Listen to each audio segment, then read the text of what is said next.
foto itu hukum asalnya adalah haram. Tidak diperbolehkan. Hadits-hadits dari Nabi SAW tegas di dalam hal itu. Dalam riwayat Bukhari dan Muslim dan selainnya. Orang yang melakukannya disebut dengan laknat. Orang diancam dengan siksaan. Disuruh menghidupkan apa yang dia gambar pada hari kiamat. Ya. Dan foto itu masuk ke dalam gambar secara umum ya. Nah, kecuali pada hal-hal yang ada keperluan. Hal-hal yang ada keperluan. Sebab pengharaman gambar, pengharaman foto, itu pengharamannya mimbab tahrim al-wasail. Dia pengharaman dari sisi wasilah bisa mengantar kepada hal yang diharamkan. Nah, kaidahnya di dalam syariat, kalau dia wasilah diharamkan karena wasilah kepada hal yang diharamkan, maka dia boleh kalau ada keperluan. Dibolehkan kalau ada keperluan mendesak. Atau dibahasakan kadang dengan bahasa darurat. Kadang bahasa detailnya kadang disebut dengan bahasa hajah. Ada hajah syariah. Saya beri contoh. Melihat kepada perempuan yang bukan mahram. Boleh atau tidak? Hah? Tidak meyakinkan jawabannya untuk ini. Saya tanya, melihat kepada perempuan yang bukan mahram, boleh atau tidak? Tidak boleh. Jelas ya?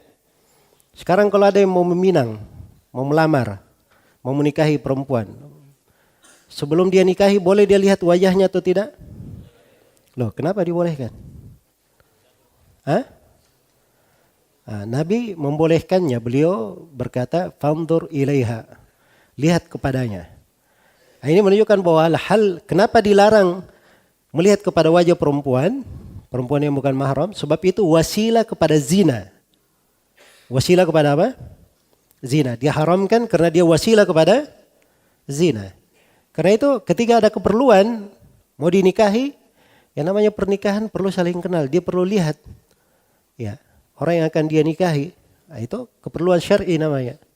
Dibolehkan.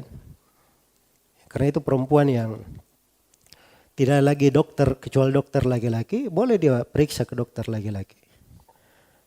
Ya, tapi ad-daruratu tuqaddaru biqadariha. Darurat itu sepanjang sesuai dengan keperluan saya, sesuai dengan kadar yang diperlukan. Jelas ya? Jadi kalau dokternya cuma periksa kaki, paha saja, ya cuma dia lihat pahanya saja. Jangan dibuka semuanya. Jelas ya? Hanya dilihat pada kadar daruratnya saya.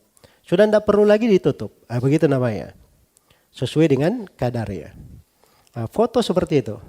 Karena itu di masa sekarang kalau misalnya foto itu terkait dengan KTP atau dengan paspor atau terkait dengan dokumentasi, ya, hal-hal tertentu dipandang ada maslahat di situ, maka itu tidak dipermasalahkan. Itu tidak dipermasalahkan. Jelas ya? Ini selalu banyak pertanyaan di dalam hal-hal yang seperti ini. Ya, kenapa di sebagian kejadian misalnya ada sebagian ulama kok diambil fotonya bersama ini bersama itu. Itu mereka menimbang dengan timbangan-timbangan syariat. Ada hal-hal yang mereka pakai sebagai kaidah, ada yang mereka pandang. Hal-hal yang seperti itu kadang nggak perlu orang tanya-tanya dalam perkara yang pintu syariat di situ memang ada kaidah yang membukanya. Cuman pintu bergampangan itu memang ada hal yang tidak dibolehkan. Semoga Allah Subhanahu wa taala memberi taufik kepada semuanya.